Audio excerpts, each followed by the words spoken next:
Yes, can you hear us?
This is the November meeting of the LPCO board.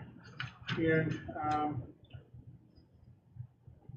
first thing I want to do is give Andy a chance to take attendance so we know who's here.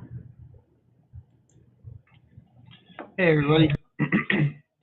So, start with vice chair. Here? Cool. Campaigns. I'm here. Cool. Communications. Here. Fundraising.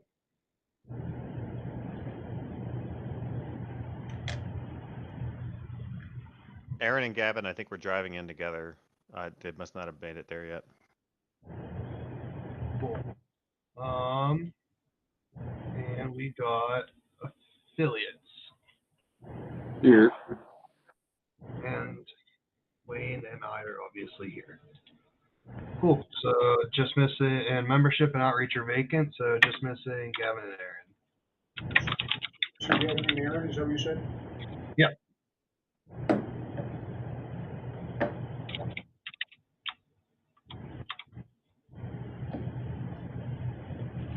Thank you, Andy. All right. I'm going to move things around a little bit on our agenda here.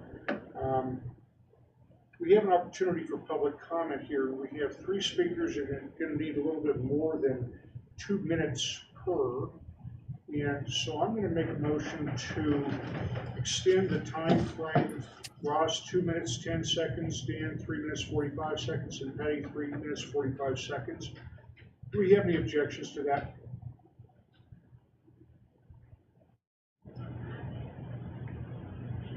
Hearing none, you guys got your time.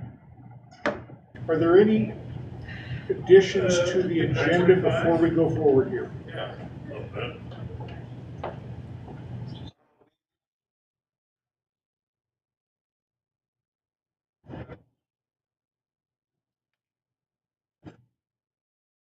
Got those applications. Okay. We're going to go ahead and add those to the agenda, Andy, under the new business. Got it. Okay. Did we get any further information about whether the affiliates had appointed anybody that we're unaware of?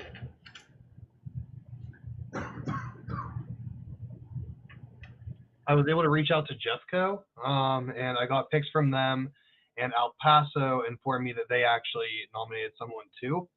Other than that, no, I haven't heard from anybody. We have representatives from both El Paso and Jeffco here, so we'll be able to get that in just a moment. Should we have this now? El Paso and Jeffco.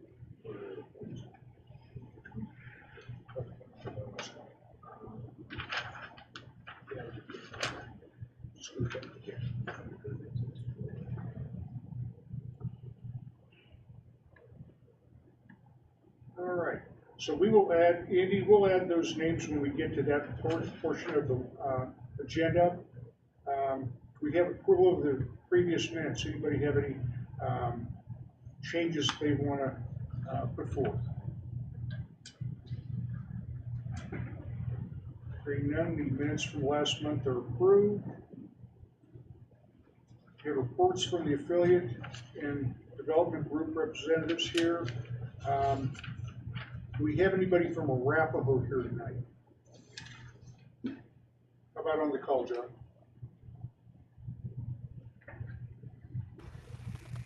I thought you needed introduced. Hey, good afternoon, evening. This is Alicia. I'm with Arapahoe County. Okay. Would you hold on one second here? Mr. Ecken, you had something you wanted to say? I got an email from Eric Mulder who said he resigned as the chair. I saw that, but we have somebody from Arapahoe. So who are we speaking with from Arapahoe? This is Alicia. I'm the interim outreach director with Arapahoe County. Okay. Spell your first name for me. Sure. Alicia is spelled E-L-I-S-E-O. E as in Edward, L as in Leslie, I as in India, S as in Sam, E as in Echo, O as in Omaha. Okay. Alicia, go ahead and give us an update on Arapahoe County and what's happening there. The one update is that I do believe that they're going to be having, I don't know if there's going to be an appointment of Ben Rutledge or if there's going to be a special election of Ben Rutledge to the chair or as the chair of Arapahoe County. That's the only update that I have, and that Eric Mulder had resigned. Okay. Is Eric still going to be involved? Yes. Okay. Thank you, Alicia. Anybody here from Boulder? How about Denver? Kyle, are you speaking for Denver? Yep. Yeah, Denver's got our next meeting a month from today. It'll be the second Wednesday of December. That's December 14th at 7 p.m. at the, what is it at? The Atomic Cowboy on Broadway. 6:30 start as before? We've changed it to 7 p.m. now. 7, okay. So it's now 7 to 9. Okay, any other updates? Nope, that's it. Okay. I'll talk for Douglas County. We had a pretty successful effort in our elections.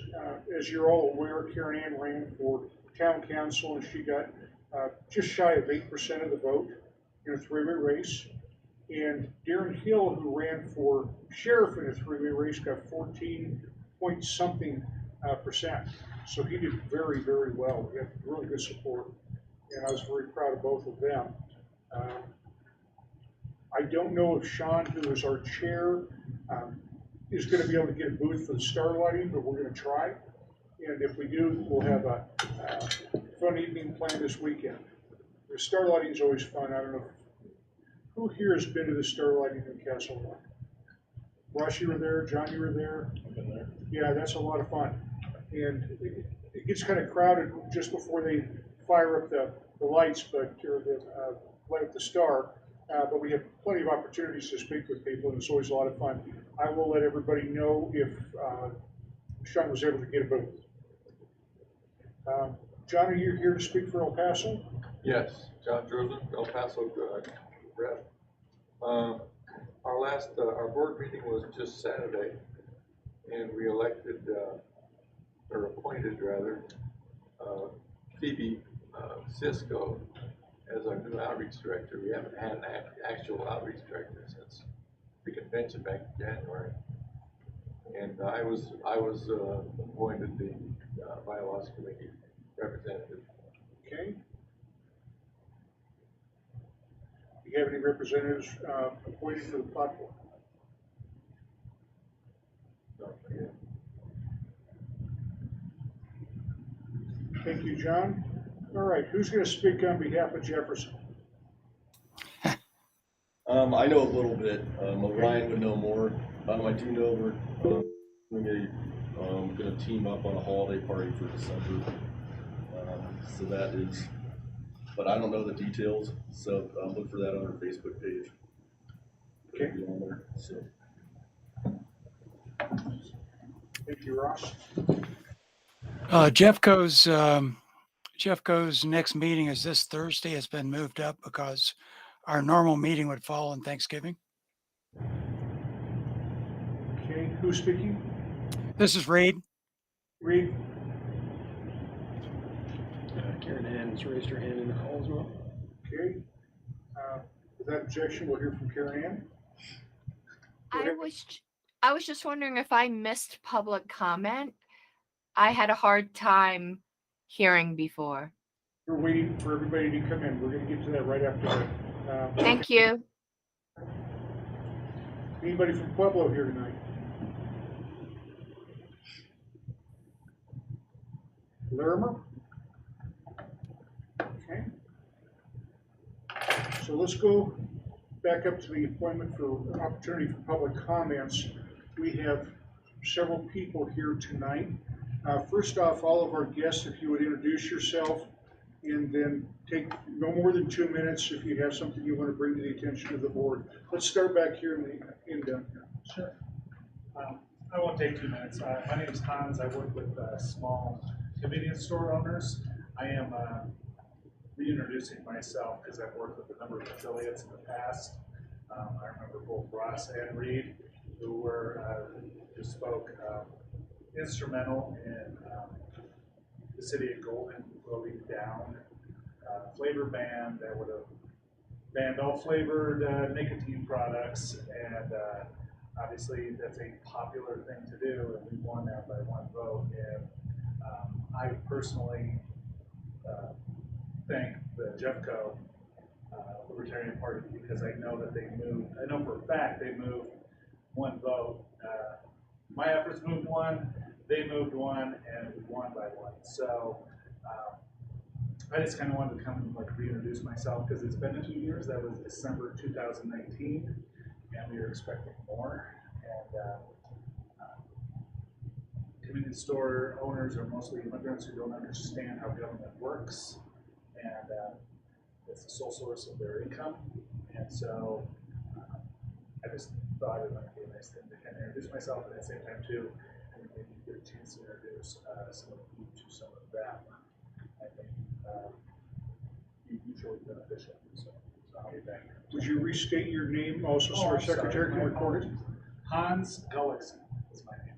H-A-N-S, and then Gullickson, G-U-L-L-I-C-K-S-O-N. So thanks, sir. Thank you. Hans, Andy, did you get that? Could you do the last name one more time? What's that? Could you do the last name one more time and slowly? It breaks up with the mic. Bet. Gullickson with a G, U-L-L-I-C-K-S-O-N. Cool. And I heard H-A-N-S. Yep, that's right. Cool. Thank you. I'm not German, but it sounds like it. Next back here in the corner. Justice Boyd, don't my name. That's all. Okay. Go ahead, Frank. Good evening, board. I'm your liaison to both Center-Right Coalition. I'm also an approval voting advocate. I'm also discussing with Jacob the importance of doing a after-action lessons learned from this election, and started up by writing up a paper that you members here have in front of you. I think one thing is congratulations to Karen Ann for being the getting the 7.8% running for city council, and also to Darren Hill for his 14% for sheriff. Except for that, libertarians continue to be noise of the noise, and it's quite discouraging. And I was kind of concerned that when I attended a Daniel Lutz meet and greet in Idaho Springs, the different candidates projected far more optimistic returns than reality evinced, and leaves us feeling kind of delusional. And so in addition to the results that I think need to be looked at, on the other side of the page, there's sort of how could we define victory? And I know some people define victory as simply winning the presidential race, but it's equally significant as being on the ballot and getting the message out in the world's smallest political quiz. And that I think some people also feel that being a spoiler, currently in Georgia, I think the Libertarians are being attributed as the spoiler preventing either from having a majority, and that's why there's the runoff. But being a spoiler, some view as being a success. For myself, what I think is far more important is overcoming the wasted vote argument, especially when on the card we see that support for third U.S. political parties are at a high point, and that there's an upwardly trending popular discontent with two parties over the past nearly 2 decades. So look forward to discussing this, look forward to a lessons learned after action report meeting with regards to candidates that I'm happy to buy pizza for. So if there is an after action meeting, I look forward to subsidizing the pizzas. Thank you. Thank you, Mr. Atwood. All right, Mr. Hirschman. I'm John Jersman. I'm the El Paso County representative. Okay. Mr. Klopp, you want to go ahead and take your time now? Yeah, sure. Introduce yourself first, please. Hi, my name is Ross Clough. I was the candidate for U.S. Congress District 7. As a congressional candidate for U.S. Congress for District 7, I am here at the request of my many voters. Myself and the Libertarians whom I'm representing did not join the Libertarian Party to become a mouthpiece for any political PAC.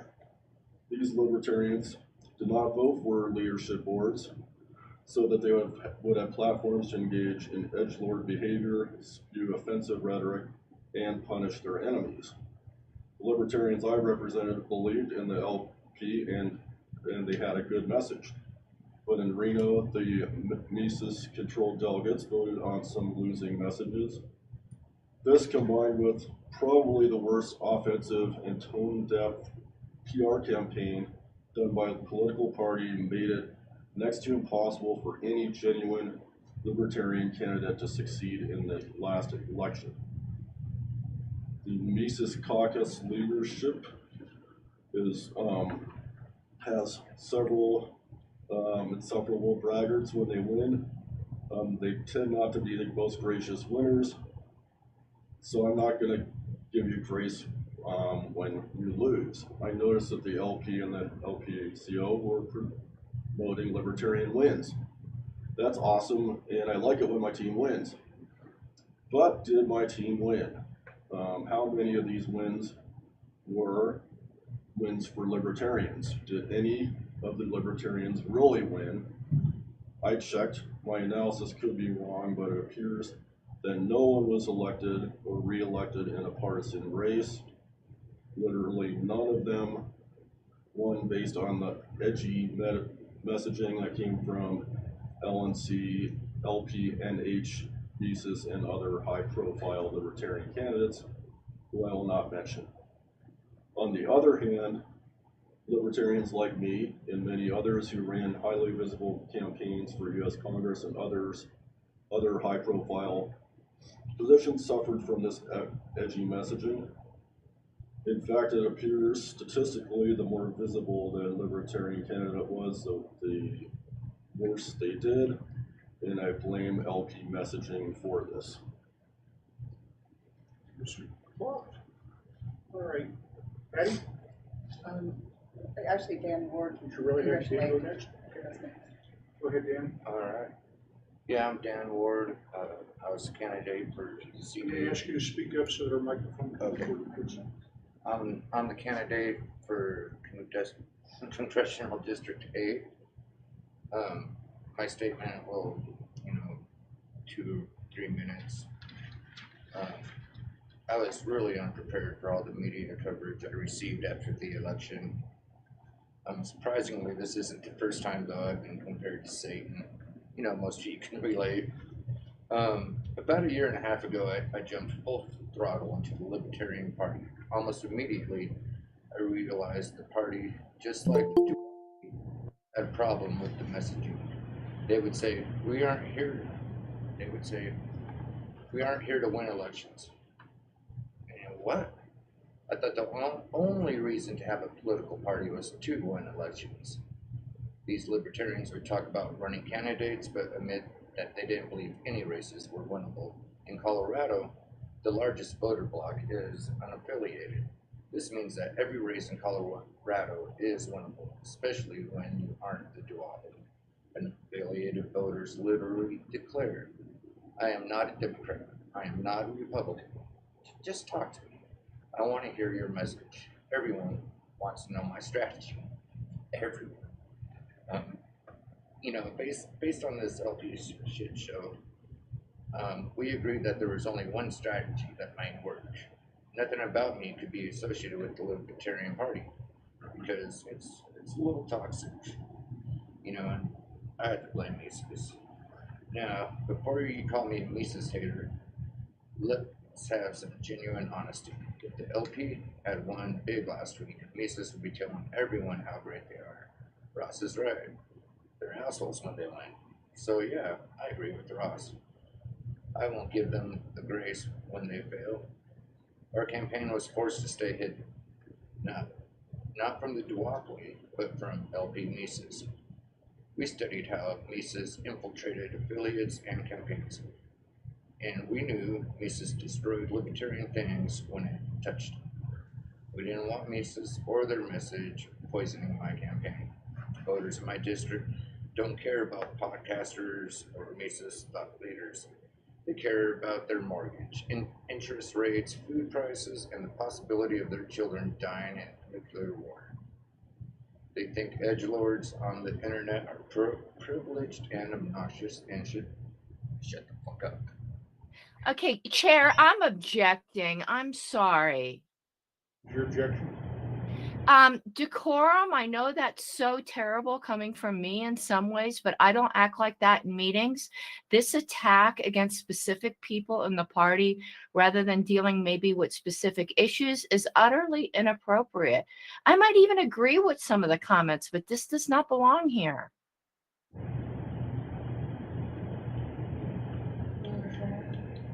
All right. Well,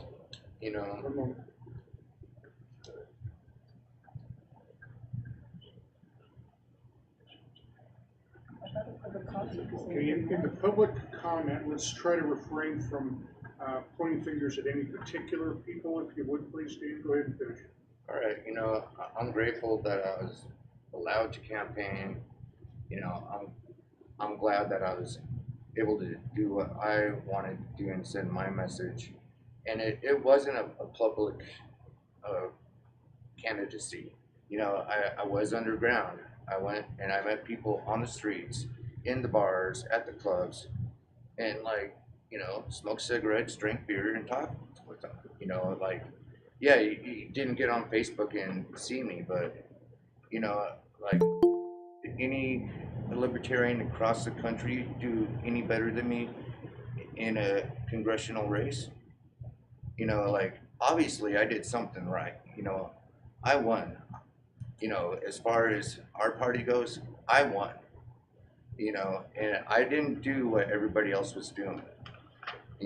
I did my thing. I did it underground, because, yeah, I have my reasons, and I guess I'm not going to talk about them right now, but, I'm pretty passionate about this, and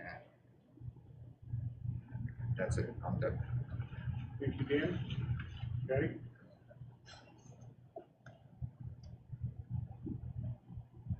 My name is Patty McMahon. I'm the Public Affairs Director for Ross Clough and Daniel Ward's congressional campaigns. Sorry, but we know that this is public comment. So we know the Mises-supported candidates heard Clough for Congress campaign because we literally received feedback from the public telling us this. When our campaign asked Mises-supported candidates and the LP leadership to tone down the rhetoric, we were told to suck my and F off. A rising tide lifts all boats, but a failing tide sinks all ships. Voter results clearly show the edgy messaging sinked our ships. The greatest problem I am seeing with the Mises-led LP is that they do not understand the difference between destructive criticism and professional criticism. That produced an extremely unprofessional group of people running this political party. And as a PR strategist, I can sum up this problem very succinctly. We had some very toxic messages, and this toxic messages was delivered in a toxic manner, and then we abused the people who had objected to the toxicity. Enemies and allies alike disliked this equally. I only have a few minutes, so I'm not going to go into the weeds, but I do want to address the issues which arose in all the campaigns which I managed. The Mises Control Board is giving people the impression that we are the new Republicans, and we do not want to be Republicans. We are Libertarian. If Mises wants us to be Republicans, then please join the Republican Party. Next, the Libertarians do not exist to make people famous and provide them an income. Our candidates are not here to give party leaders and their friends material for their podcasts. The same people who are promoting edgy messaging are not the same people are also the same people saying that they do not care if libertarians win elections. We care if libertarians win elections. We assume that the reason they don't care about hurting libertarian campaigns is because they care about the edgy messaging. They want celebrities and the liberty movement to be their career ladder. While Ross and Dan were trying to get elected, our LP leadership and their hand-picked thought leaders were trying to get on cable news, podcasts, and talk shows. And if you think we're on the same team, you better think again. When people from the Mises leadership talked about teamwork, they never offered to compromise. Not one person from the Mises campaign stopped their edgy messaging for the good of the non-Mises LP candidates. Over 50% of the time that we spent on the Clough for Congress campaign was managing the fallout from edgy messaging. And we told people this. They ignored us. No one from the Mises campaign spent 1 second managing fallout because of our campaign messaging. Dan, Ross, and I joined the Libertarian Party because we believe in liberty and the libertarian philosophy. We did not join the Libertarian Party to help political PACs destroy the liberty movement. We are not pigs, and we do not enjoy rolling in the mud. We asked the LPCO and Mises Colorado to address the offensive messaging from the LNC, Mises, and other affiliates. It has destroyed the 2022 campaign season in Colorado, and it will destroy 2024. Thank you. Thank you, Patty. We have, John, do you have Daniel Lute's email where you can send me the link to the meeting? We'll check that.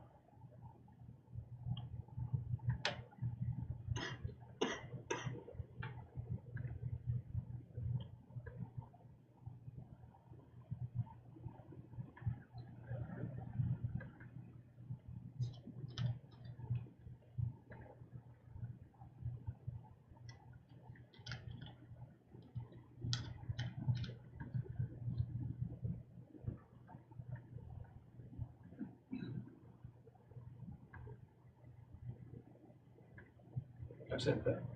You got it?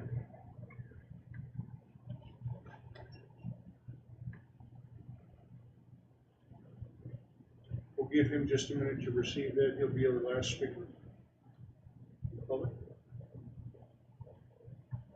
I had asked to be in line, Mr. Chair, for public. Okay, go ahead. Okay. Now I have to change this. All right. There's productive way and there's unproductive way to criticize. I think I heard a bunch of unproductive ways. I don't think candidates attacking other candidates is proper. I can tell you that I had some people who, and I could tell you my response as well, who didn't care for some of the videos that came out of a certain campaign that said liberty is dangerous, and said, wow, are we trying to scare the crap out of people by telling them how scary liberty is? And I told them they were fundamentally misunderstanding the ad, and if they didn't like that ad, they should change the channel. And I would say that to a lot of other people.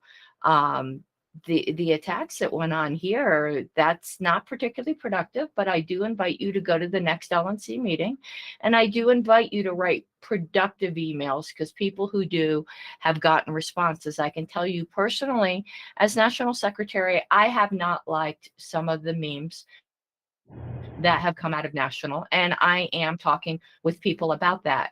But screaming at people's not going to get any kind of results. We are all human beings here. The thing I more wanted to say was about my own campaign. I thank the LPCO for their support. I had hoped to have a campaign report by this meeting, a complete postmortem, but unfortunately I've had the flu and have not been able to do that, but I will certainly try to have that to the board by the December meeting. Thank you. Thank you, Ms. Harlos. Mr. Lutz, are you with us? I am now, thank you. Go ahead. Thank you. Apologize for my tardiness. My kiddo had karate tonight. Just got back home, but I have been listening to the meeting. I got a few things I want to say. I'd like to echo what Ross said and a lot of the other candidates, in that we encountered many difficulties because of Brian Piotr's campaign. We had to answer Brian. We're not going to use people's names. You can say. This is public comment, Mr. Chair. I do not believe that you can silence me or tell me what I can and cannot say. Actually, I can. I don't want to, though. I want your input. But what I want Well, then I would like to give my input without censorship, because my input is very specific. It was one specific person who I was asked about. That person has a name. That person was running for U.S. Senate as a Libertarian. So there, I won't name their name. They were running for Senate as a Libertarian. And like I told that individual who said at the meet and greet that he was basically running a spoiler campaign. His only objective was to keep Joe O'Dea from winning. That shits on everything that real candidates are trying to do. We have put a lot of work, blood, sweat, and tears into this party and into our campaigns. Those of us who actually did showed much better results than those who didn't. And as far as decorum goes, I would like to remind people who are talking about decorum that it was exactly this type of behavior that was used against the last LNC. The example was set by individuals in this meeting of what being indecorous is. And if they do not like people acting that way, perhaps they should not set the precedence for people to act that way when things are going in a direction they greatly disagree with. Now, that all being said, the divide in this party, the right-left divide, and I'm not talking about one particular lean right now, one way or another, but the fact that within this party, we believe there is a right-left political, and only a right-left political is antithetical to everything that libertarianism is. We know it is not a left-right spectrum. It's not fear, love, and forget everything else in the middle, everything above, everything below. We're supposed to be better than that. We're supposed to be smarter than that. And I would really implore the members of this party to drop this left-right thinking that has infected our party. Thank you. Mr. Chair? Go ahead. There's other ways to refer to people other than by name, and I want to register my objection again to people mentioning specific candidates. But also, I would like to correct a falsehood that was on the record. There has never been any accusation against me of behaving improperly in a meeting.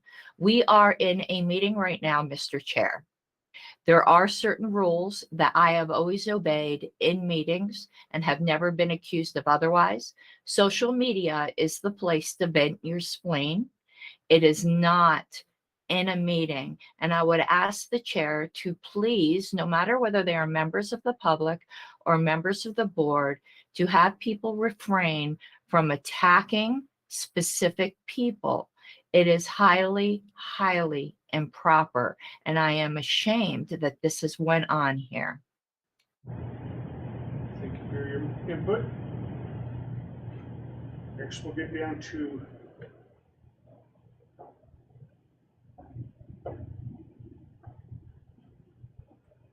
reports from the LNC representatives. Ms. Harless, do you have anything to bring us up to date with on the LNC? Yes, I certainly do. We had an LNC meeting this weekend, and I would certainly entertain questions from the public about any concerns that they have about particular social media communications, since it came up, if the board would allow that from the gallery. Mostly it was a budget meeting. We haven't approved a final budget yet because we're doing things a little bit differently this year to have more input from the entire LNC rather than it just coming out of the executive committee. We also affiliated a new New Mexico, God, that gets a big mouthful, affiliate, because as you know, the past one was disaffiliated. The new affiliate's called the Free Libertarian Party of New Mexico, as a callback to the Free Libertarian Party of New York. Unfortunately, we also received the news, and this has nothing to do with any particular LNC. It's the nature of the beast. It's going to cost us about $1 million in ballot access money over the next 2 years in order to get any presidential candidate on the ballot. It's just a crying shame what the duopoly has done with us. We have appointed a national bylaws committee. We have filled a ballot access committee. And that was and we've pared down our policy manual from 90 pages to under 50 pages, which is wonderful.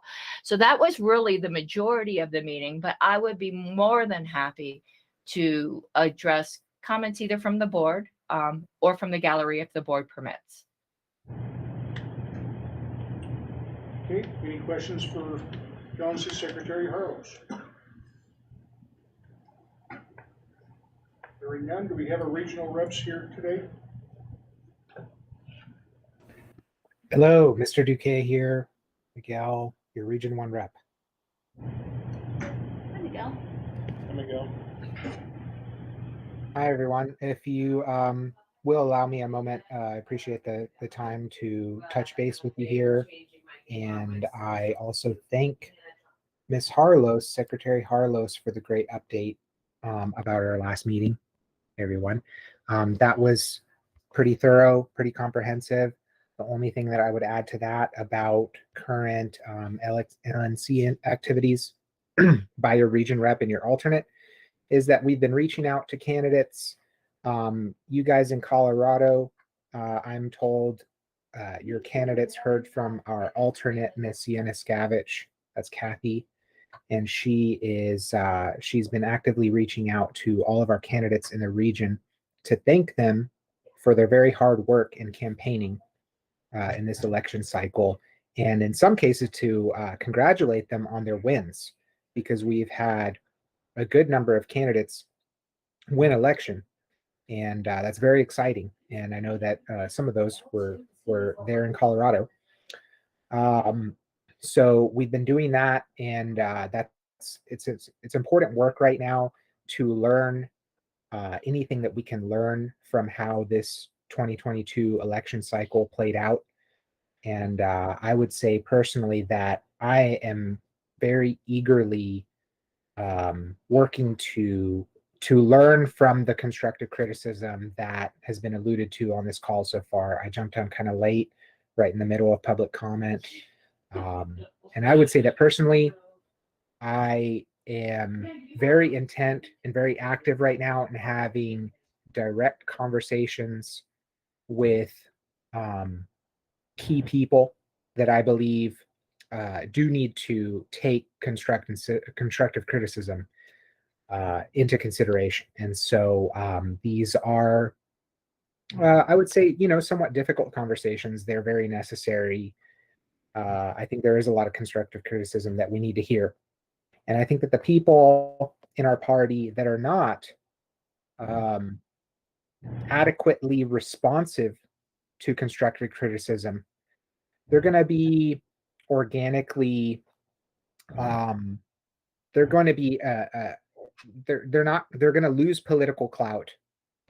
You know, the people that can respond to constructive criticism in the right way and who can show that they're here to listen and to represent libertarians, I think those people are going to rise to the top.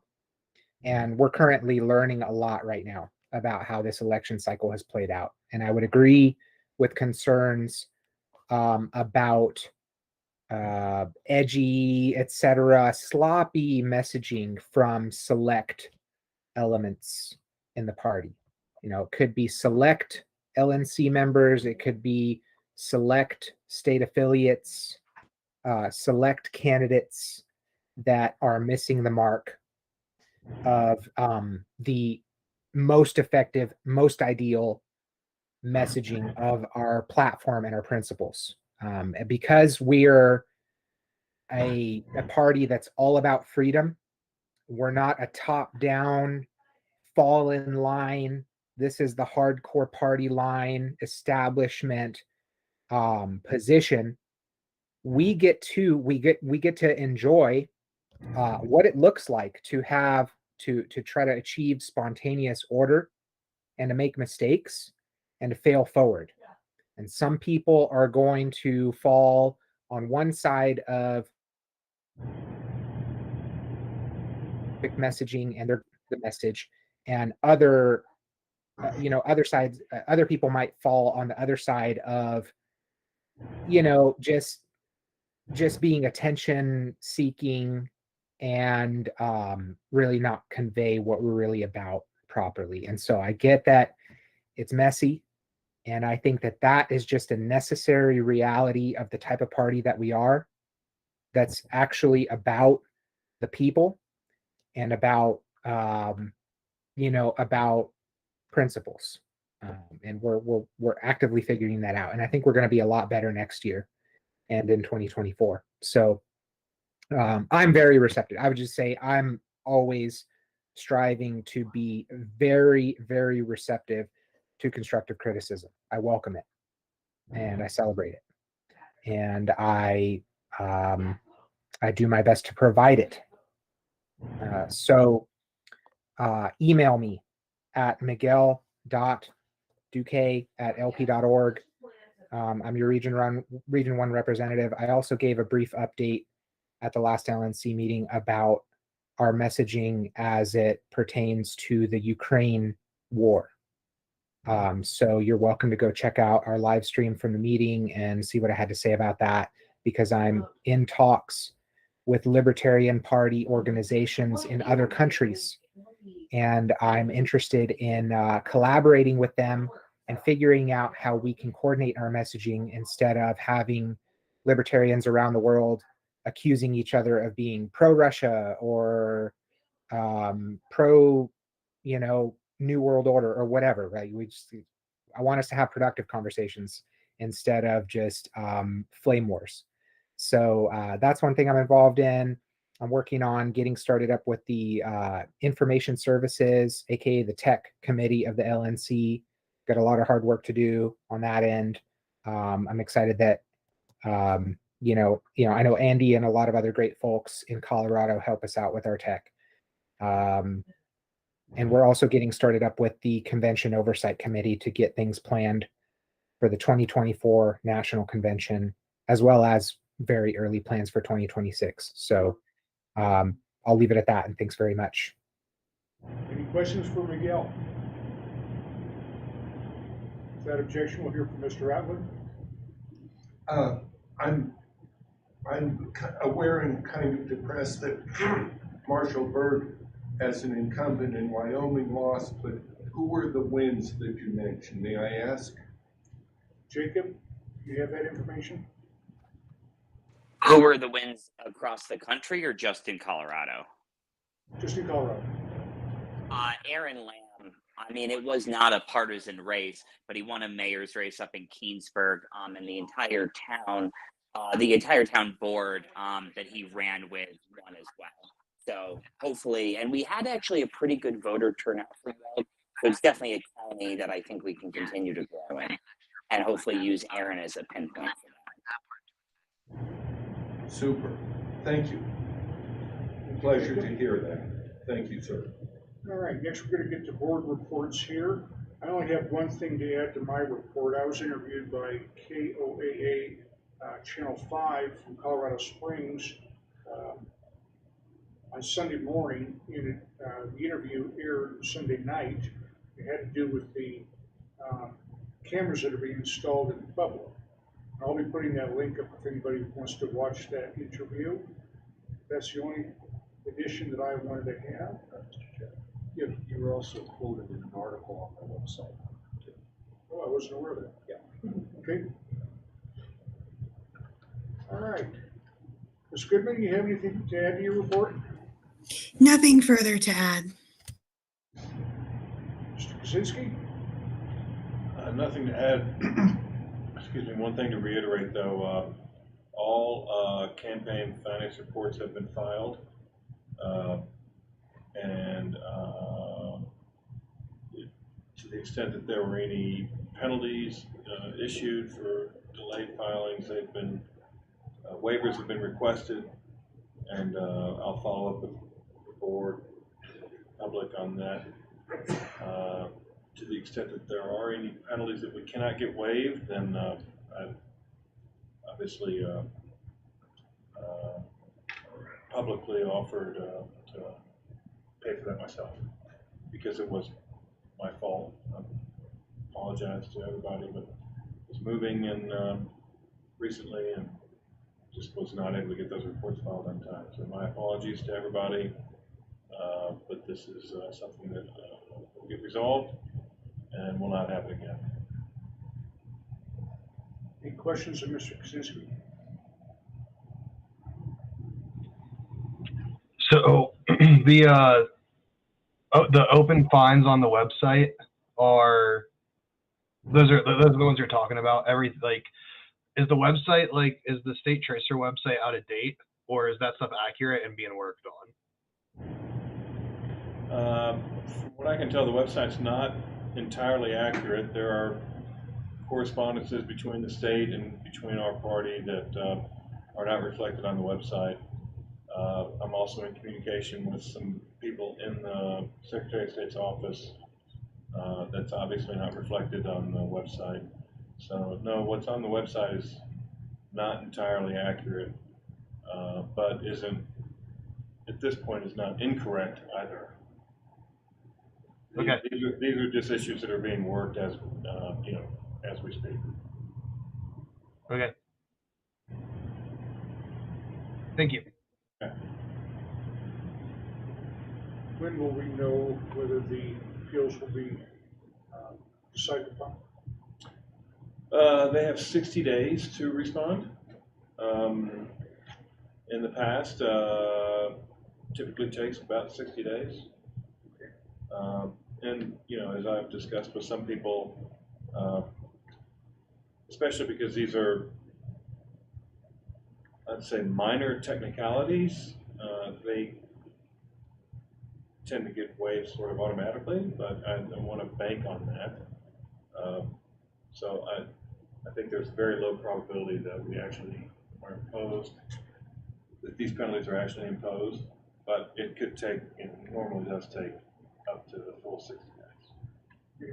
Any communication you get from the Secretary of State's office would you forward to them? Absolutely.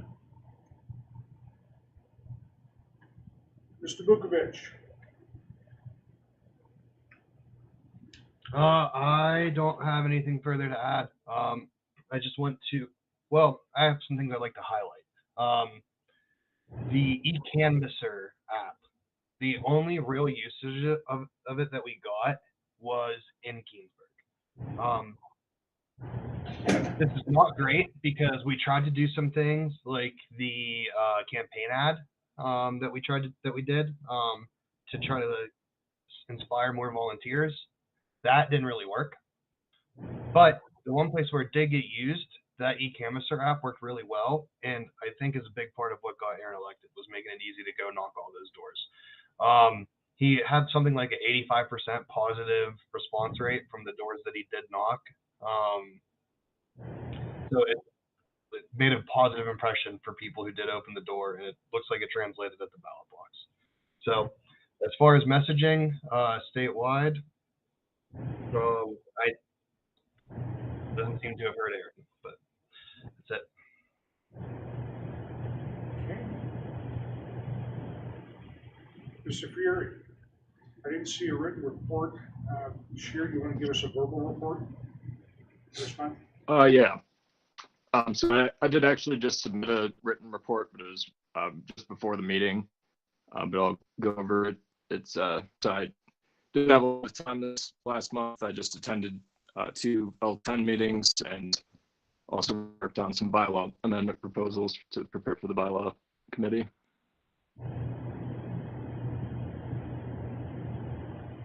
Okay. Mr. Luria. I don't really have anything to add to my report. I'm more open for questions if anyone has any questions or concerns or whatever from me. Mr. Aiken? Yes, Jacob, we gave quite a bit of money to several candidates. Were we expecting anything in return for those donations? Yeah, they're all putting together a report for me on what they spent the money on. So I'm just giving them a little time to do that because I know people still have to close out tracers and stuff like that. But I'll get that by the end of the month. Thank you. Mr. Redwood, you had a question? Comment, I'd like a round of applause for Jacob putting out so many candidates on the ballot and getting the Libertarians conspicuous, especially compared to the Greens that had no one in this election. I'd like a round of applause. Thank you, Jacob. Oh, thanks. I appreciate it, Frank. Mr. Marinovich. Nothing further to add, but if I may have a moment to respond to public comment, since messaging was mentioned several times. Go ahead. So first of all, I would just like to reiterate Miguel's point, and to say that I am also in these internal communications with other states and with the LNC, and this is not a dictatorship. This is a decentralized messaging platform, much to the libertarian philosophy. Case in point, at National Convention, when this party, this slate of delegates from this party voted for a certain vice chair in opposition to the MC edgelords, as they were so called. So this is not a dictatorship. And then specifically to the messaging, as communications director, when I ran at convention earlier this year, I promised to strive to ensure our messaging is bold, unafraid, and sometimes shocking and taboo. So I ran on having a messaging platform that's cutting edge, that is irreverent, satirical, and sometimes mockering in nature, because I believe that that is the future, that we reach the most amount of people and the younger generation that we need to survive as a party moving forward. So I would just like to dispel the myth that we are somehow a MC puppet. That is not the case as me as the communications director. Thank you. Thank you, Mr. Marinovich. Does anybody have any questions for him? Okay, hearing none. Ms. King? Nothing further to add.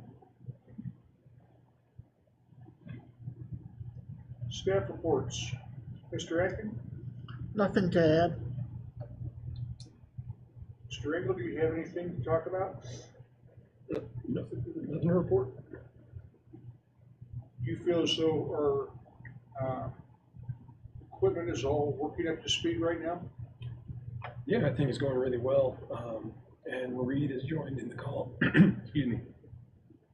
Reed's joining in the call to record the meeting and have our backup, so that's really good. Yeah, we don't have to have two people present in order to have that backup in case something goes wrong. So that's really nice. And thanks again, man. Thank you.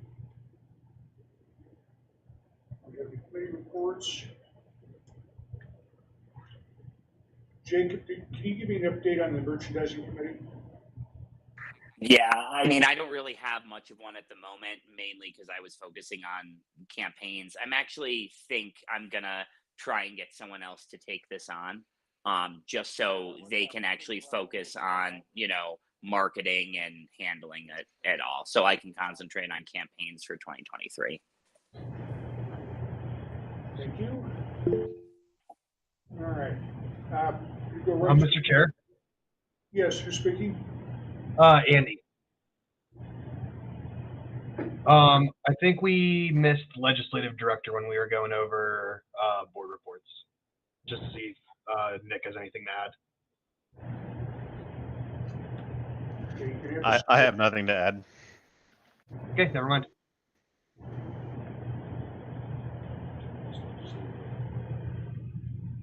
Nothing to add. Okay.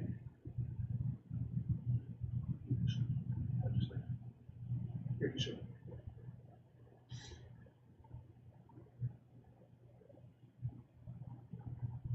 My apologies, Lance, I missed you. Don't worry about it. All right, what's a new business? First thing we're going to have is the platform committee appointments. And who do we have appointed? We have Mr. Gersman from El Paso has been appointed to the bylaws committee. Do we have any other appointments that we need to? Yep. So here's actually something I can do, Wayne, that might make it a little bit easier for you. Can I share? Yes, I can. Cool.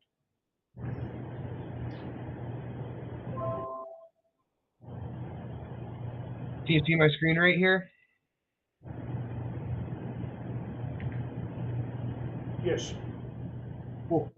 So what we have right now are the nominees that we've gotten in from the affiliates.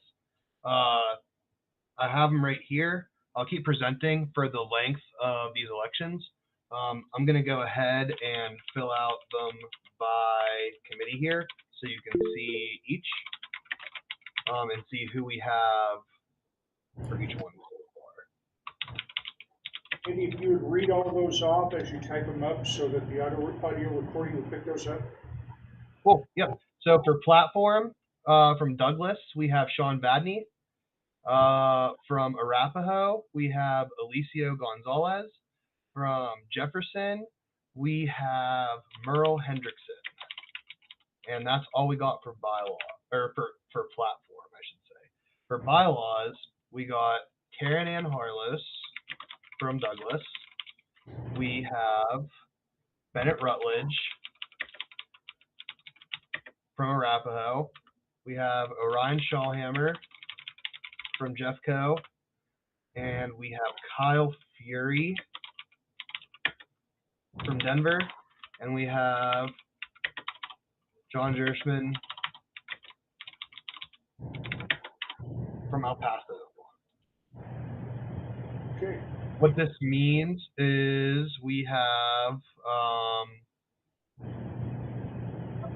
6 open slots on platform in addition to our 5 that we get according to our bylaws to add to the platform committee, and we have 4 for the bylaws. Does that make sense? Does that make sense? So the bylaws say that the board gets to appoint 5 people, but we also get, if the affiliates don't send anybody in, we can appoint that vacancy as well. So 9 affiliates minus what we have equals 11 total appointments for platform and 9 total appointments for bylaws. Excuse me. We don't have to fill all those seats. We don't have, nope, we don't have to. It's just that's the option we have if we want. All right, well, you were also kind enough to send the applications, including the last minute applications that we have here for both the we didn't have any last minute for platform, but we had a few last minute for the bylaws committee. Yep. Let's start on the platform committee. Obviously, we have our appointments from the affiliates. We have applications for platform. Karen Ann is already on the platform committee as an appointment from Douglas, but we have Mr. Seebeck here. What's that? She's a bylaws. Oh, yes, forgive me. Karen Ann is bylaws for Douglas. So she is, both Karen Ann and Mike Seebeck have thrown their hat in to be on platform. When Kyle Fury's raised his hand in the call. Kyle, go ahead. Oh yeah, Denver also appointed Josh Wallen for platform. Okay, would you update that, Andy?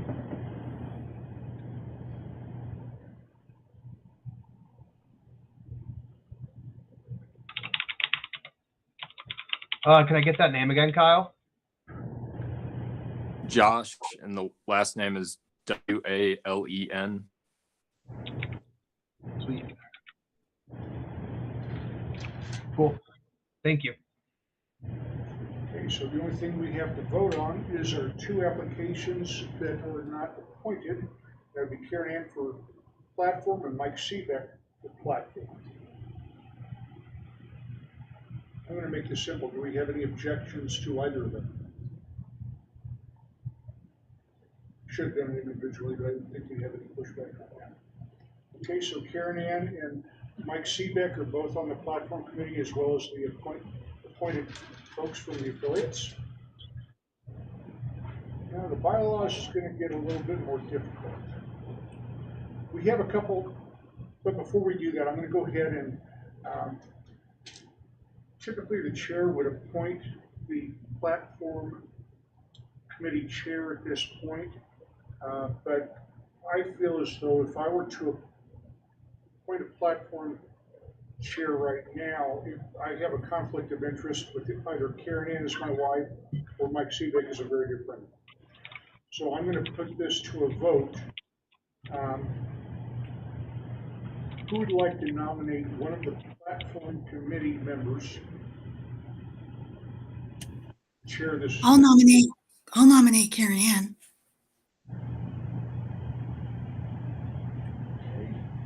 I don't know if Karen Ann will accept that. Karen Ann, do you accept that? She's left the call. She left the call. Mr. Chair, I had discussions with Karen Ann about this yesterday. She indicated she would probably decline the nomination for chair. Yeah. Since she's not here, I had the same conversation. Will any other nominations to either committee be accepted later than today?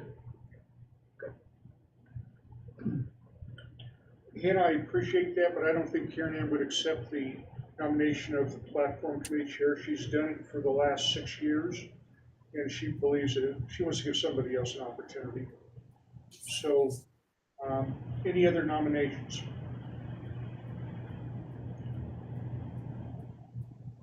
Can I make a nomination? Sure, I can. Yep. I nominate John Jerusalem. Oh, I'm sorry, this is for platform committee? Platform. Okay, I'm sorry. Yeah. John, you just applied for the bylaws, right? Can I make a nomination? Elicio Gonzalez?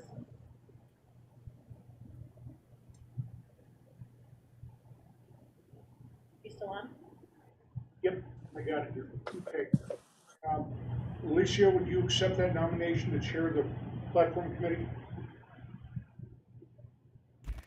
Yes, I accept. All right, do we have any objections to Alicia chairing the platform committee?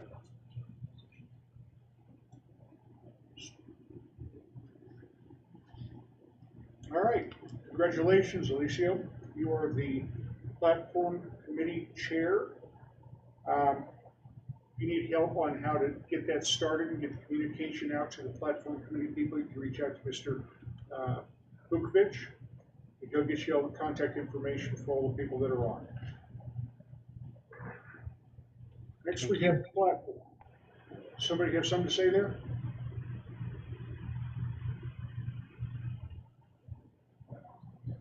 Please, Yeah, we're going to platform, bylaws. All right. Sorry, I lost you there for a second. Well, thank you, everybody. All right, so bylaws, we have appointments, Karen Ann Carlos, Ben Rutledge, Ryan, forgive me, I can't read it, it's very small. Calfieri and John Hirschman. And then our applicants are Mike Seebeck, Daniel Lutz, Matthias Goodley, Mason Bishop, Brandon Mark, and Reese LeBrie.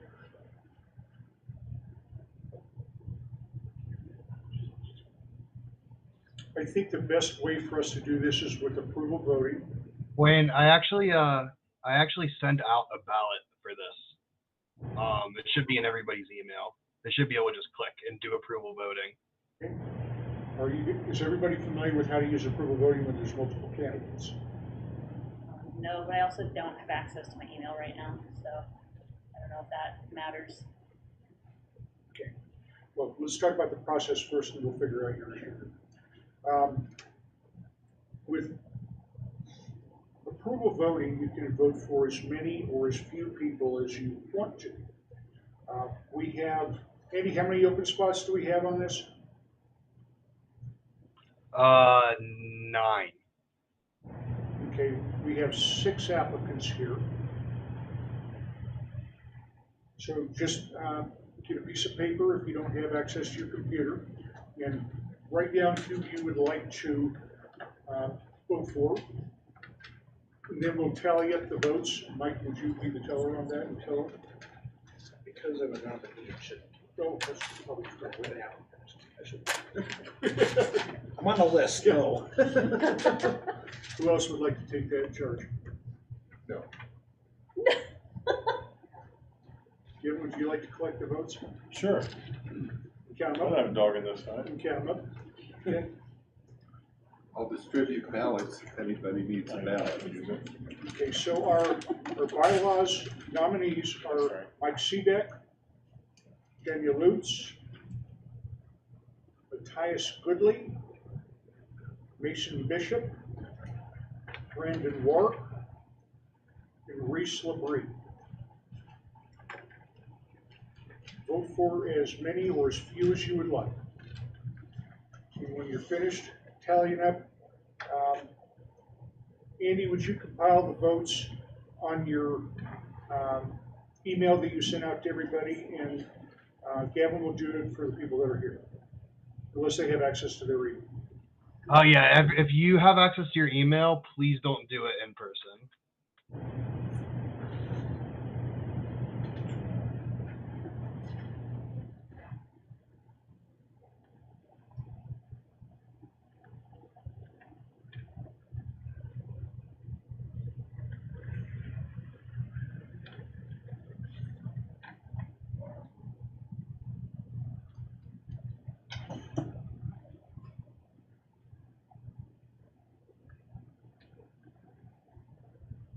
We can vote for multiple candidates.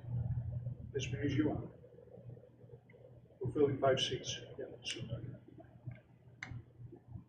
or 6. We could fill 6. We don't. 9 slots. Yeah, we have 9 openings. We have 6 applicants, but we don't have to fill all the seats. Doug is not eligible.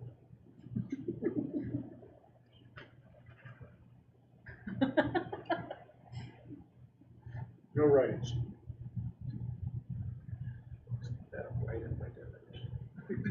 Kyle has a question.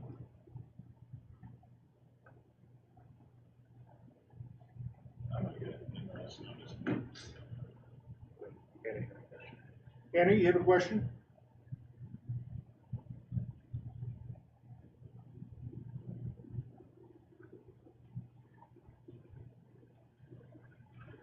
You there, Hannah? I don't have a question. Kyle does. Oh, Kyle had a question. I'm sorry. Kyle, you had a question? Just forgot to put my head down. Okay.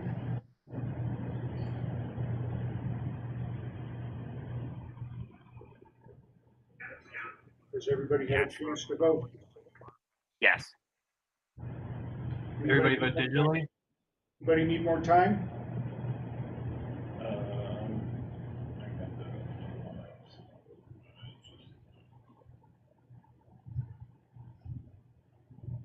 Are you the only one? I think so.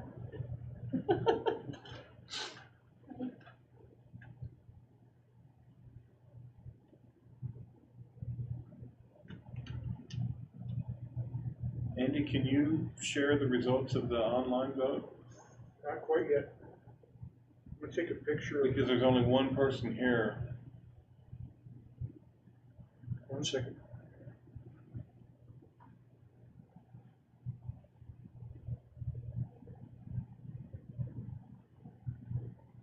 Yeah, I have to cut off voting within the app, so I'm just waiting for official it's done, and then I can display them.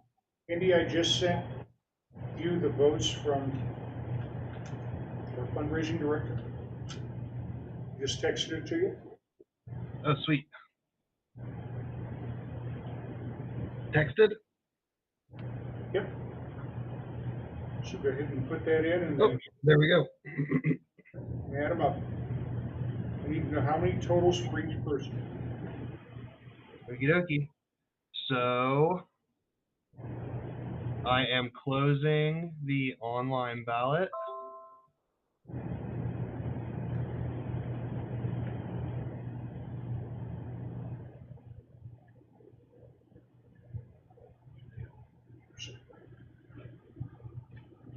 Okay, here it is.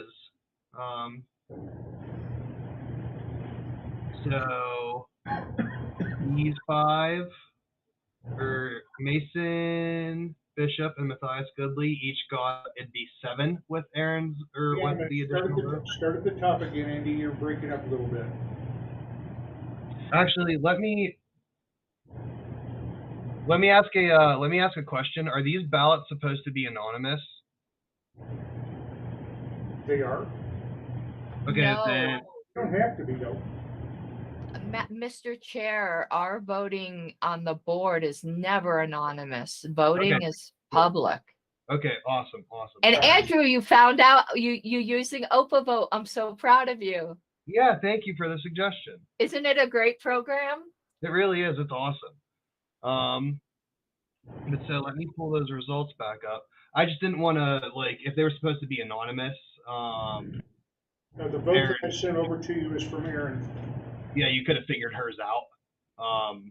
But since you can't. So with Aaron's vote, Matthias and Mason both have 7. Brandon, Wark, Reese Labrie, and Michael Seebeck all have 8. Daniel Lutz has 1. Do I understand correctly that with approval voting and because there are more open positions than candidates, anyone with a vote will be nominated? Mr. Atwood, could you assist us with this? I was surprised that you went down a voting path to begin with, but you might have been thinking that you wanted individuals on the committee to have a majority decision. I don't know if that was the direction you were thinking. Originally, I was thinking that, but Mr. Seebeck has given me some input to the contrary on that. Ms. Harlow, you're very familiar with this. Do we need a majority on any?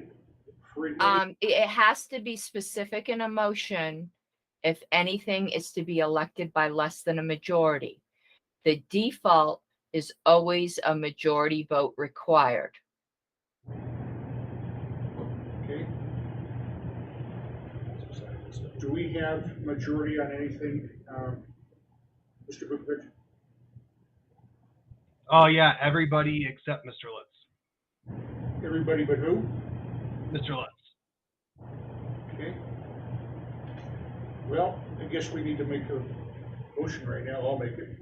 I'm gonna make a motion to require that we have a majority vote as default. As a default. And, well, Karen just said we need a motion, so I'm making a motion that we can. It's less than a majority. Mr. Chair, you misunderstood me. No motion is required to have a majority. That's the default. And if you wanted to elect with less than a majority, that motion would have had to have been made before voting started. Okay, so we're back to, well, looks like we have five people elected for the bylaws committee. Andy, would you read those off? Yes, we have Michael Seebeck, Matthias Goodley, Mason Bishop, Brandon Wark, and Reese Labrie. If you add those to the existing appointments, which I will do right now. Make a comment before the decision is finalized. I would ask the board consider seriously when there are so many open positions, how seriously their own listening to the constructive or critical feedback that was given tonight and other feedback like it. Yeah, I would ask that we consider whether that's genuinely being listened to if we're stumping those opposing voices in such a blatant way here. Daniel Lutz came out with some critical comments tonight, and I would be leery of his not being included in the bylaws committee when there are so many open positions. Well, we missed the opportunity to make a motion to not fall on the default of the majority. I would object and suggest that we actually did, given that the vote was to be made as an approval voting process. I would understand that to mean that anyone with a single vote is nominated. So I think as structuring the vote as being approval voting, that actually is the motion that was made, and it's not a traditional majority vote. Mr. Atwood, do you have an opinion on that? No. I should have helped. Thanks. You're on your own. We're in this together, you're on your own. The way I read this is that without making a motion ahead of time, we are bound to the default. And Mr. Seebeck, do you have an opinion on that? I would like to read to you from Robert's Rules of Order, please. Okay, go ahead, Ms. Harlow. Wait, you finish what you're saying first. The basic requirement for approval of an action or choice by a deliberative assembly, except where a rule provides otherwise, is a majority vote. This is basic parliamentary procedure. On the LNC, we often elect without a majority, and that is always included in the motion for a ballot. I happen to disagree with that. I think you should always have a majority. Just the fact that there's an open seat doesn't mean that's the best person for a seat. Whatever the motivation is, I'm not commenting on that. I'm not on this board. Basic parliamentary procedure is that there is no action of a deliberative assembly without a majority vote. That's the whole purpose of having a deliberative assembly. Was with respect to approval voting specifically. So either I'm misunderstanding approval voting or the points there. If I may answer, Mr. Chair, since Mr. Atwood doesn't want to get involved, I'm an advocate of alternative voting systems. The whole purpose of alternative voting systems is to have a majority. The critique that we have of first past the post is that very often people are elected by plurality, which means that they're disapproved by a majority of the people. RCV and approval voting are alternative voting systems that ruin the spoiler effect and allow you to have consensus voting, meaning that the people who are elected at least have the minimum approval of a majority of the voting body. To me, that's why I object to it on the LNC, having approval voting without a majority. You might as well just do first past the post. The whole purpose of alternative voting systems is to achieve a majority consensus result. Mr. Vukovich, you had your hand raised? Yeah, I was going to ask, could someone, so like, Mr. Chair, say you just rule that like the traditional understanding of approval voting is what we are operating under. Could someone who didn't vote for Mr. Lutz, since that would be the winning side, vote to reconsider the vote, since it'd be reconsidering a previous motion, or can we not do that with elections? If somebody who left Mr. Lutz blank and felt that like, well, they still wanted him to be on if he had a vote, could they like vote to redo and make explicit our voting mechanism?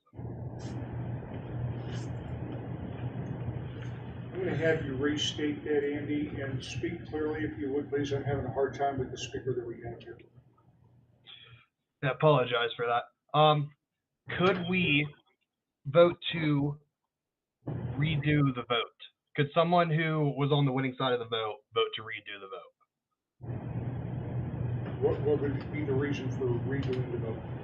If somebody felt that they wanted to have Mr. Lutz on the committee, somebody who left them blank, because that would be the winning side if you declared it the traditional understanding. I don't think we have a need to redo the vote. I'm agreeing, but I wouldn't be presenting such a motion. I would just make it clear that somebody could. Just a minute.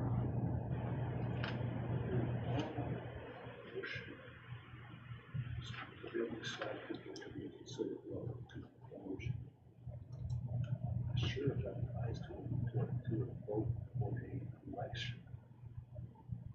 I'm not sure about that one. I'm just research. I'm not sure about that. Don't have an answer for you yet. Ms. Harlow, are you looking that up? Looks like you're. Yeah, I am. I don't find anything in Roberts that talks about reconsideration of an election. I don't think it's the type of vote that can be reconsidered absent a defect in the election, but I have to be completely honest. It looks like, from what I can see, with that it's silent on that, because I just don't think it's the type of decision that can be reconsidered. However, I'd have to look at our bylaws. I think if someone wanted to make a motion separately to elect Mr. Lutz to one of the vacant seats just with a yes or no vote, that they can do that absent a bylaw, which I would have to look at our bylaw that says that somebody who was disapproved in a prior vote is ineligible. I don't know if our bylaws say that. I haven't read our bylaws in a long time. But absent a bylaw saying that, someone could make such a motion that wouldn't be considered a reconsideration. It would be considered filling a vacancy, I think. Mr. Seebeck has an opinion here. Go ahead.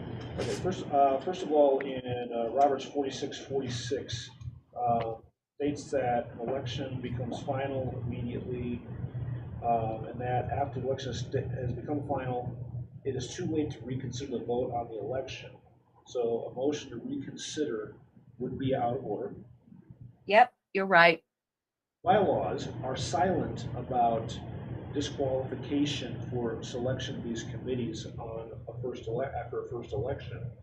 But the bylaws, Article 10, Section 1A1 specifically states that if any subsequent vacancies occur in initially appointed or at-large positions, the board may select members to fill the vacancy. It does not disqualify anyone not previously selected from filling those slots. So there could be a motion made to consider Daniel Lutz to fill one of the vacancies. That is correct. Does anybody want to make that motion?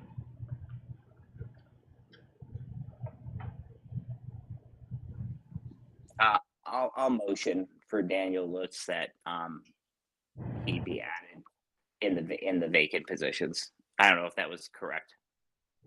So we have a motion from Jacob to consider Daniel Lutz to fill one of the vacancies that we still have on the bylaws committee. Do you have any discussion on that?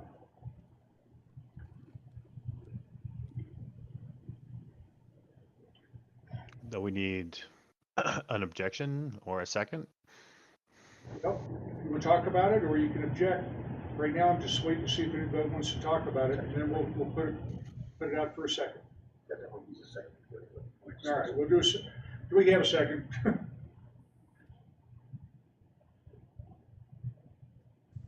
I can't give that.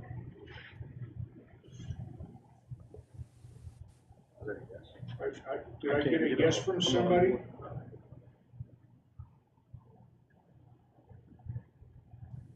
Yeah, I guess I'll second it just to put it to a vote. Okay. Thank you, Kyle.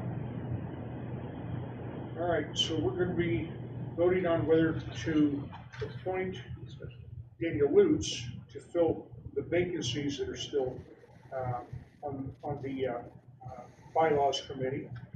Andy, would you call a roll call vote? Discussion first. Yep. Discussion. Sure. So we'll start with vice chair. Abstain. Okay, treasurer. You must be in the bathroom or something, Andy. Are we skipping discussion? But I guess that's a fair point.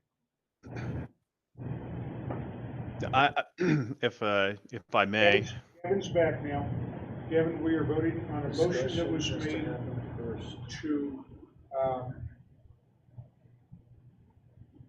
I'm having a hard time hearing and understanding you, Andy. Who are you calling the vote for? Are we? Oh, well, I have a point of order that we should be doing discussion prior to the vote. Yes, go ahead. You're correct, Kyle. Do we wish for Kyle to go first since he raised the motion? He can. To speak in favor?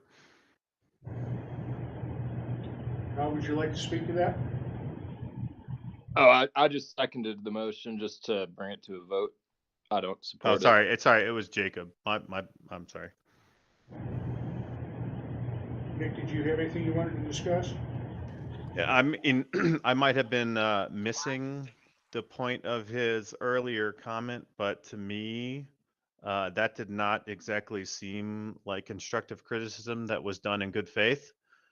It seemed to me like a bad faith attack on this board and people that he's had specific conflicts, personal conflicts with.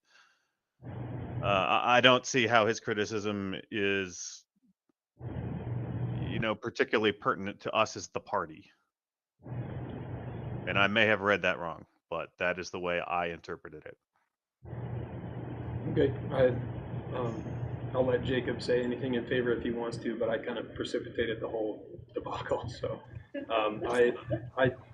I personally don't know shit about his personal dealings with anyone in the LP.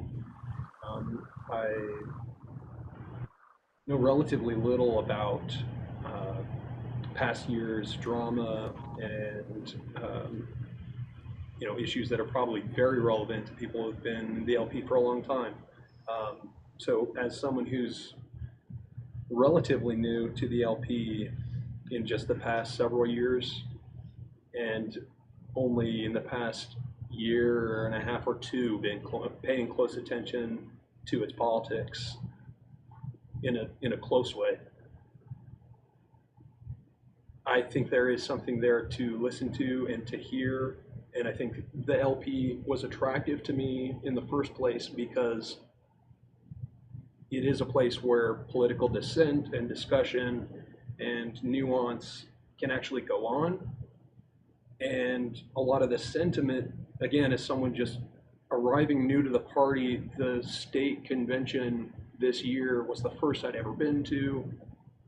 I saw things that I found objectionable, and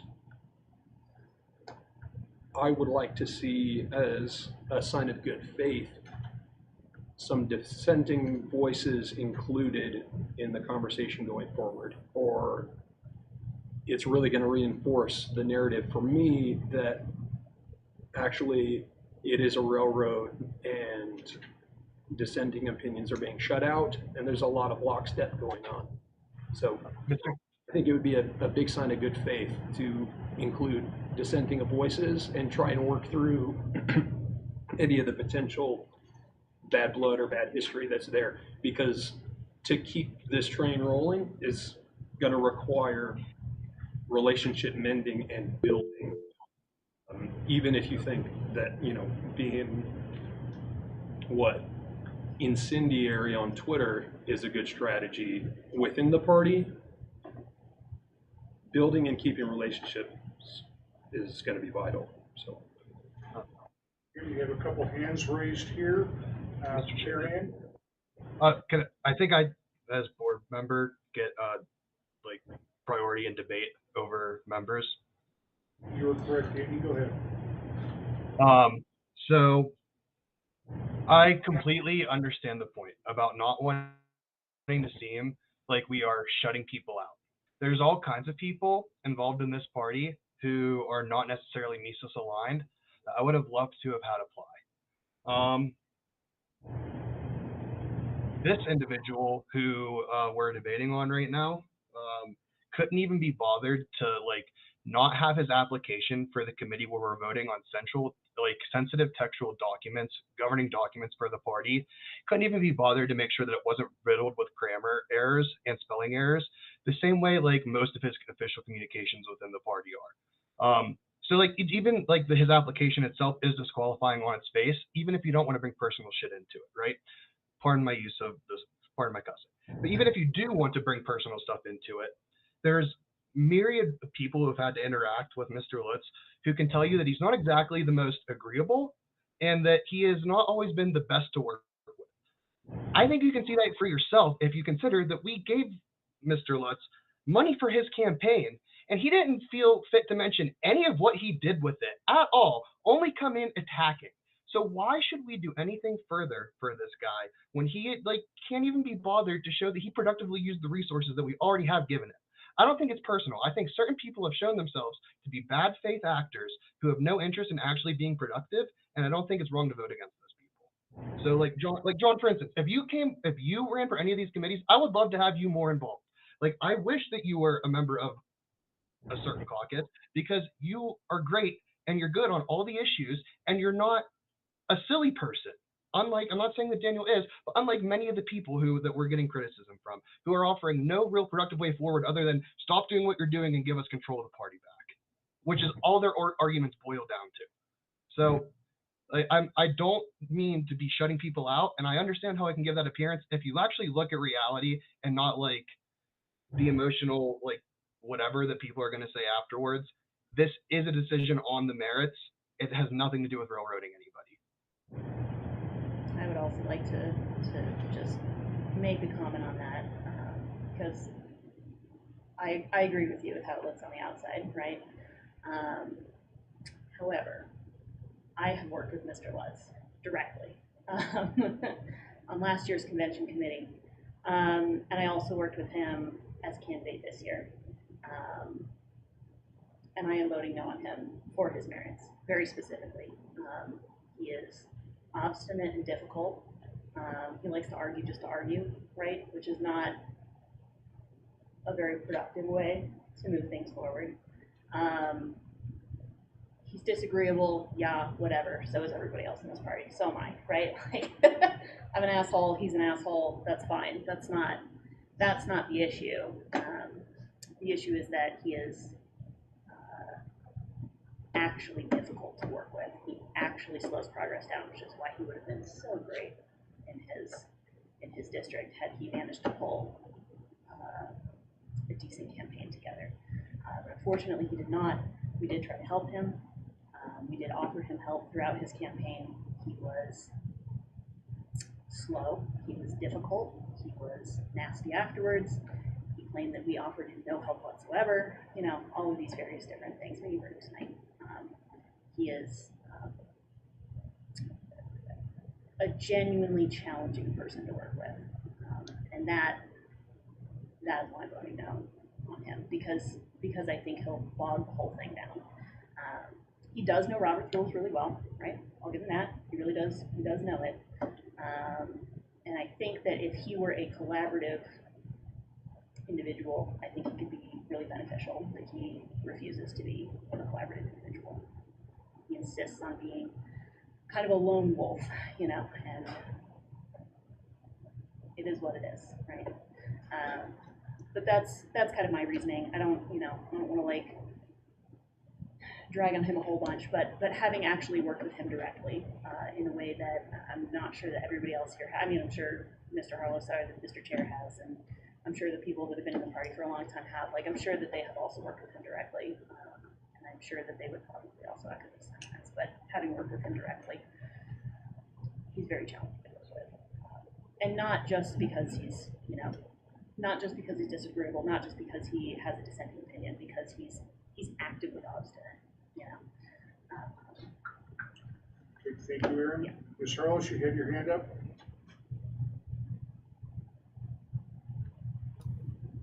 This isn't about any particular applicant, but I just want to urge the board on something. Committees are a very special kind of creature, and one of the Robert's rules on committees is that people on the committee should be in general agreement with the purpose and direction of the committee. And it's never a good argument, and I'm not saying this is the case here. I'm purposely not speaking of any particular applicant, but to say, well, this person seems to be in disagreement with everybody else. So in order to show some kind of unity, we should put someone on a committee that's in disagreement. That's actually contrary to what Robert says the purpose of a committee is, where you try to get people who are generally on the same page on things, because that's kind of what a committee is. And I do think there were some very valid criticisms of some social media messaging. Bylaws isn't about that. Bylaws isn't about putting people on a committee who disagree with things you're doing in other areas. Perhaps it's a good idea to put a person like that on a social media committee. But bylaws is about knowing the rules of the party, being skilled in that. It's about qualifications. It's not about caucus. Again, I'm not speaking to anyone's qualifications, but that is what a bylaws committee is about. It isn't about filling vacancy. It isn't about participation trophies. It isn't about extending olive branches to other caucuses. It isn't about who's an asshole, who's not an asshole, who's a saint. It's about who's the most qualified to be on a bylaws committee. It is better to have 3 qualified people and 10 vacancies than 13 people on a committee. Again, I'm not speaking about any particular person. I'm speaking about the philosophy of filling a committee. Thank you. Andy, did we complete the vote? Oh, no, that was all discussion. We didn't have the vote yet. Sorry.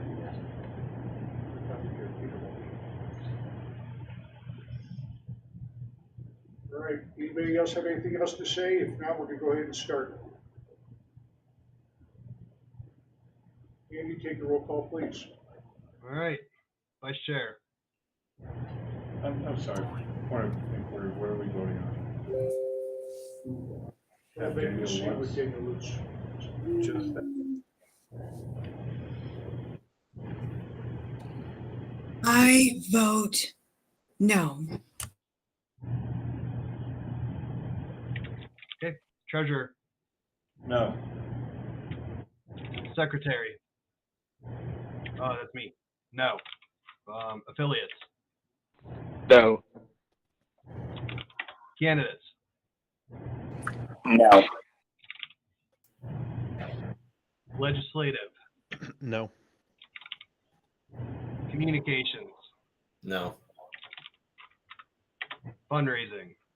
No. Okay, so the noes have it. Well, you make the call, but it's 9 votes no, 0 votes yes is the tally. Well, looks like we have our appointed and elected bylaws committee decided. Now, next thing to address is the chair position. I'm going to open this up for nominations. Like I said, I typically would appoint the chair, but I'm not going to do that because there's a conflict of interest here. So do we have nominations? Bylaws say the board selects them. So we have nominations for the chair of the bylaws committee. I nominate Karen Carlos. Carlos, will you accept that nomination? Yes, gratefully. Any other nominations?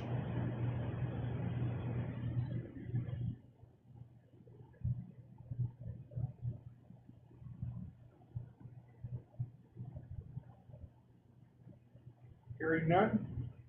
Ms. Harless, you are the chair of the bylaws committee. Congratulations. I thank the board for their confidence. Let's see if we have anything else we got. Andy has a couple additional things here in the new business where we have membership director appointment. Do we have anybody that's shown an interest? Yes. So we have one for membership and we have one for outreach. For yes. Sorry, let me pause to answer a question. Platform was elected. We just did it by acclaim because we only had 2 candidates. Platform committee is now Sean Badney, Alicio Gonzalez is chair, Merle Hedrickson, Josh Whalen, Karen Ann Harlos, and Mike Seebeck.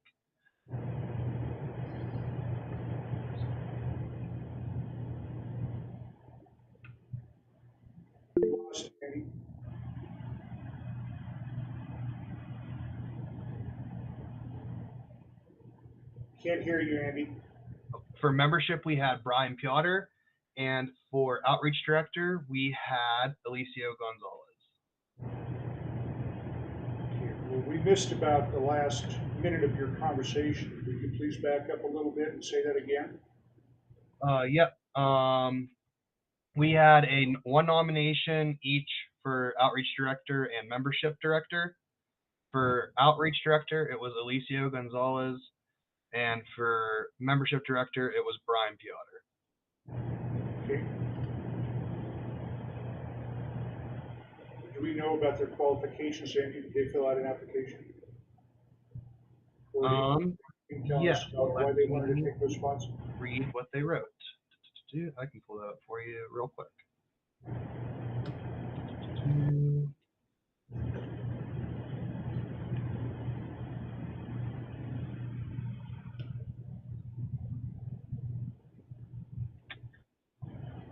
So Alicio says that he is currently the interim outreach director for Arapahoe County. He is a provider relations specialist by trade, and his role entails building strong relationships with new and seasoned medical providers. So that's Alicio for outreach. Brian for membership.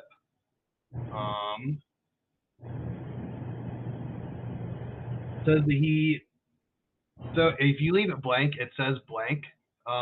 He specifically wrote none for please indicate your experience and qualifications for this position. So. Honesty, right? But I really want this job.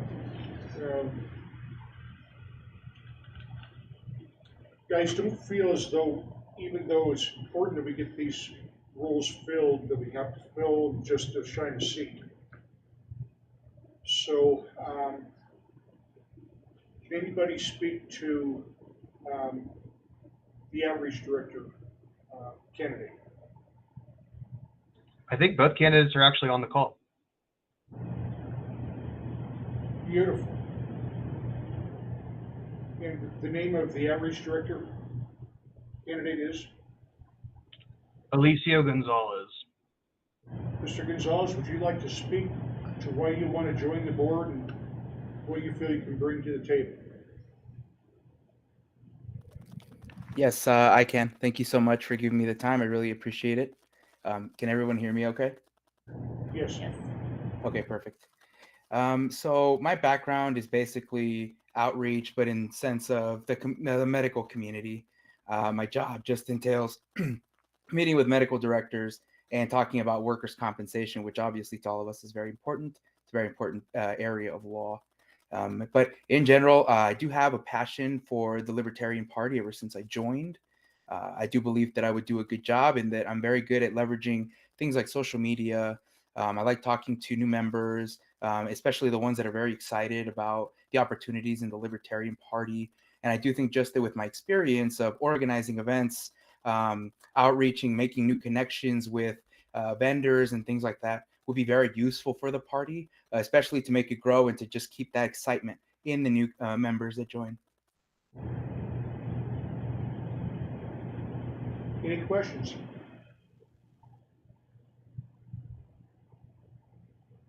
I'd just like to throw in a good word for Alicio. He's on the convention committee and he's been spectacular. Sounds like you have a fan here in the room. Any other questions or comments about Mr. Gonzalez?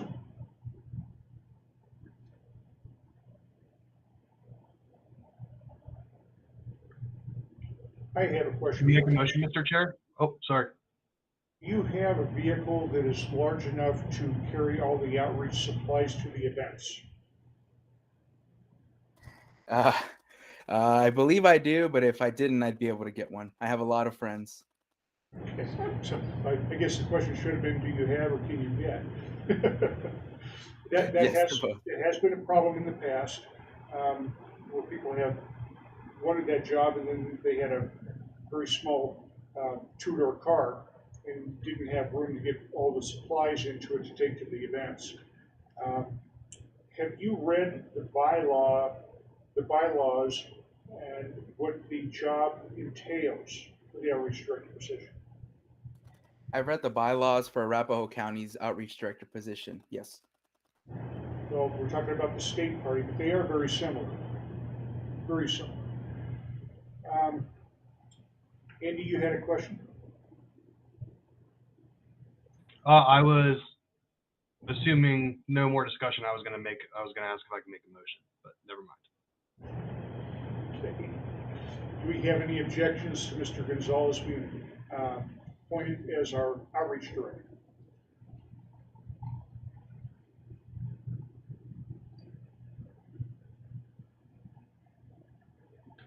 Hearing none, welcome aboard, Mr. Gonzalez.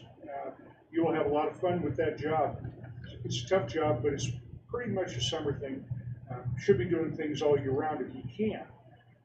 But please send me an email, and with your contact information, I'll give you a call, and we'll talk about some of the ideas that we've used in the past that have worked really well, and some of the ones that were tremendous failures, and maybe we can get a kind of a head start on getting this thing going again.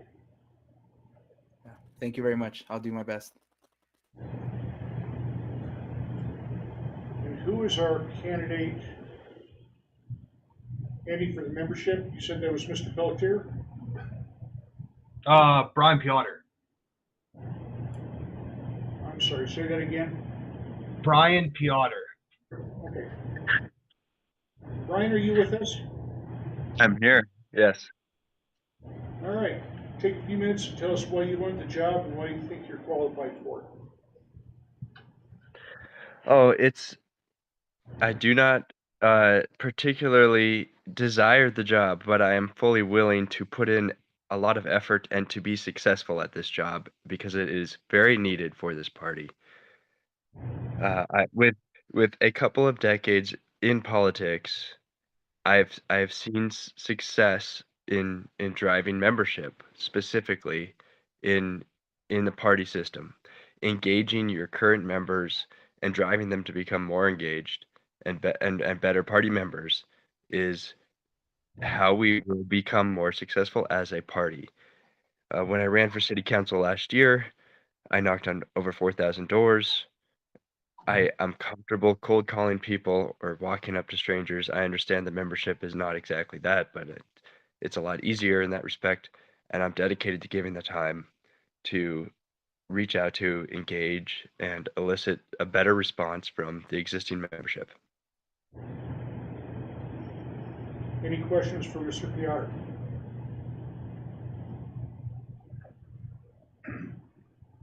I'd like to, Mr. Chairman. Go ahead, Gary.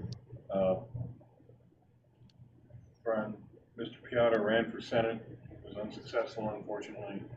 The party did contribute to his campaign, but I would also like to point out, and Mr. Piotr, sorry if I'm saying something that maybe I shouldn't, but he donated quite a bit of money back also.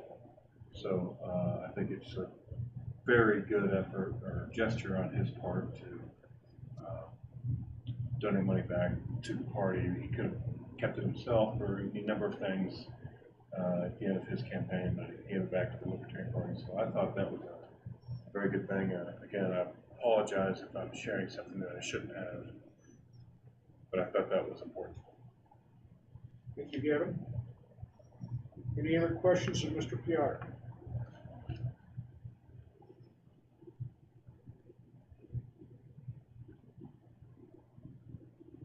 All right, let's bring this to a vote. Let's try to make it simple. Do we have any objections to appointing Brian Piotr to the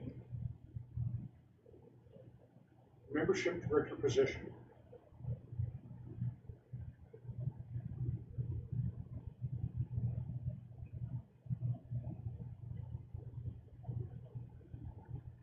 Hearing none, Mr. Piotr, welcome aboard.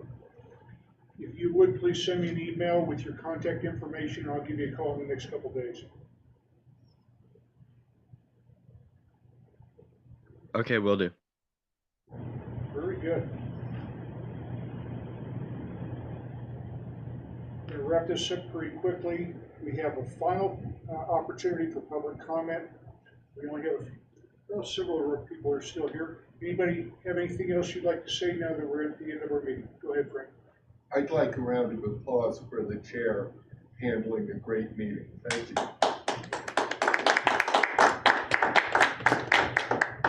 You know I'm always sucking up to you. Yeah, you always do that, Frank. That was well done. Good job. All right. Guys, that's all we have for tonight. Unless anybody has anything else you want to bring to the table right now, we are adjourned. Oh, one more thing. Sorry, I Go ahead. thought this had been added to the agenda, but I guess I did not check before I came down here. I was hoping to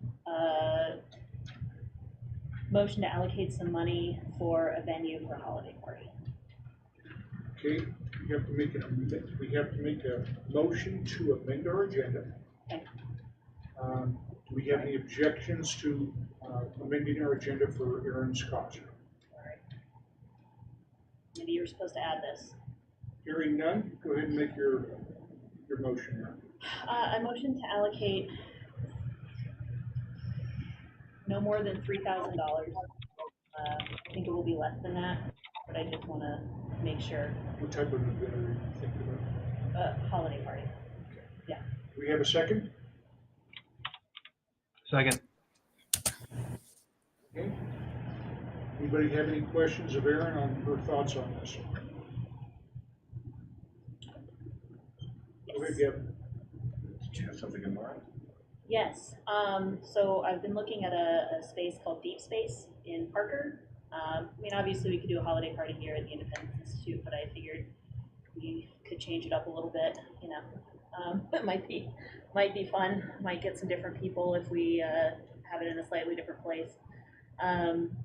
So they were offering us a discount. I want to say that it's like $1,800 total to rent, I think plus alcohol and a bartender, which is really quite cheap actually. But I haven't totally finalized that yet. I haven't finalized a date, and I haven't finalized with them yet. So just figured I'd add a little cushion just in case, but I doubt it will be even $3,000. You know, what we've done in the past, several times we've had Festivus parties. Yeah, it's going to be something like that, right? So we'll have, you know, I have significant plan. There will be like an auction, and there will be some, you know, some different activities and whatnot. But I want to give out some awards to some of the candidates for running good campaigns and things like that. So,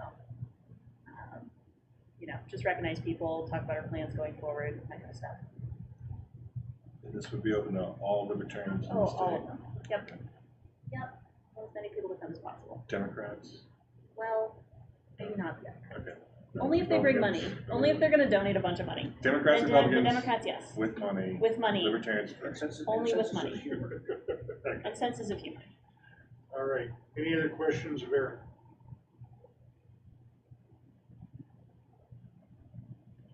Yes. Mr. Hirschman, go ahead. I mean, El Paso County has traditionally had, in December, had a libertarian party, a libertarian birthday party instead of like a Christmas party, because the Libertarian Party was born in Colorado, in fact, El Paso, or in Colorado Springs. Yeah. It's just, you know, it kind of gives you a subject. You know, yeah, that's true. That's true. I haven't decided whether it's going to be in December yet or not, or if it's going to be early January. So I'm not. I know that a lot of affiliates kind of do their own Christmas parties, and I don't necessarily want to impede on those. You know? I'll make a decision soon enough. Any other questions? Should we form a committee? No, please no. Please no. Please no more committees. Please don't put me in charge of any more committees. One is enough. This is where the participate. I am not a committee. Okay, let's go ahead and bring this to a vote. Do you have May any I input ask from a question? Mr. Atwood? Go ahead. $10. You can come for $10. I know, but you know, you're going to be hitting me up for more than that. Do you have the budget for it? Does the treasurer have $3K? We do have the money. It's not something that we've budgeted for in the past. So I'm thinking about fundraising and auction stuff, but so it would be a little unusual. I mean, maybe Mr. Hirschman, who has much history as I do. It's not something the state party has done in the past, so it would be a little unusual in that regard. We might want to try to offset it somehow by charging non-libertarians. Understood. Well, that's the goal. I'll pony up the $10. It is actually going to be a fundraiser. Okay, well, we're just about out of time. Let's bring this to a vote. But yes, we do have the cash to do it. Yes, sir. Go. Thank you for the question. Do we have any objections? Once again, the motion is to set aside up to $3,000 for a holiday party that will also be a fundraiser.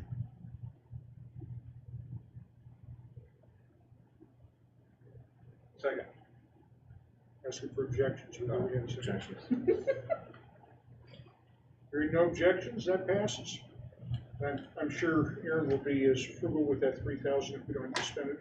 Well, You know, I'm tight-fisted when it comes to Right. these things. we are out of business. We are adjourned. Not a business. Yeah, out of business. I got nothing else. And that was smart. Went to the very end to ask for $3,000.